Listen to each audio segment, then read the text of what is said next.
කොහොමද ඉතින් ඔයාලට? ඉතින් අද මම ඕගොල්ලන්ට ගෙනල්ලා තියෙන තවත් මාළු තවත් වීඩියෝ එකක්. ඉතින් මම අලුතෙන් මාළු ජෝඩුවකුත් ගෙනාවා. ඉතින් අපි බලමු වැඩි කතා නැතුව කවුද කියලා.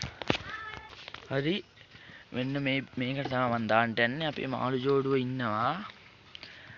කියන්න තියෙන්නේ මේ මම ගේන්න ගිය වෙන එක ගත්ත වෙන එක. ඔයගොල්ලන්ට පේනවද දන්නේ නැහැ. මේගොල්ලන්ගේ නම නම් මම හරියටම දන්නේ නැහැ. පේන්නේ නිල්ගුරාමි වගේ එකක් තියෙනවා. හැබැයි නිල්ගුරාමි නෙමෙයි කියලා දන්නවා. එච්චරයි දන්නේ. ඔය පේනවා ඇති. මේ නම දන්නවනම් පහලින් කමෙන්ට් කරන් යන්න. නිල්ගුරාමි නෙමෙයි යන්න පේනවා. ඔය ඉන්නේ. ඔය ජෝඩුව තමයි දෙන්න අපි ඉතින් වැඩි කතා නැතුව අරකට වතුර ටිකක් පුරවලා මම මෙතනින් බ්ලූ එකක් ගත්තා. එකක් දාලා මෙයාලා ඇක්ටිවේට් වෙන්න දාමු. හරි මම ඇක්ටිවේට් වෙන්න දාලා තියෙන්නේ. අපි දැන් මෙතනින් බ්ලූ ටිකකුත් දාගමු.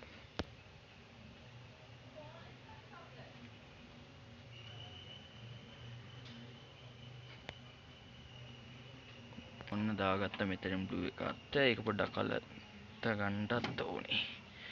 කලත්තමු.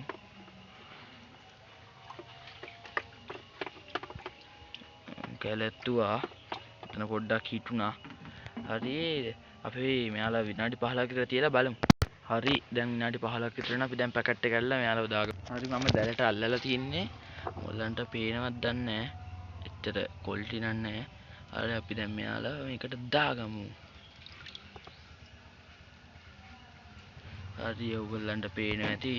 මෙයාලත් නිල්ගුරාමි වගේ එකක් යනවා. මොන්ට නෙමෙයි කියලා හිතනවා. උන්ට පේනවා ඇති. පෙන්දිහිම ටිකක් දිගයි. ඒ තමයි මෙයාලත් දිගයි. නිල්ගුරාමි පෙන්න. මෙයාලද කියන්නත් බෑ. මෙන්ට බෑ. ඒ කඩේ එක්කෙනා කිව්වේ මේ වෙන නම. මට මතක නෑ. දන්න කෙනෙක් ඉන්නවනම් පහලින් කමෙන්ට් කරන්න. මේකට තව ප්ලාන්ට් එකකින් මැට් කරගන්න ඕනේ. ඩිෆ්ට් කැලු නිකන් දාගත්ත දැනට. හරි ඉතින් අදට මම ඔයගලන්ට මේ වීඩියෝ එකෙන් ගෙනාවේ මාළු දෙන්නගෙන තමයි. හරි ඉතින් අදට මම ගිහිල්ලා එනවා. ඔයාලා මගේ channel එකට අලුත් කෙනෙක් නම් පාරේ තියෙන subscribe button එක click කරලා bell එක ගන්න ඕල් කරන අමතක කරන්නත් එපා.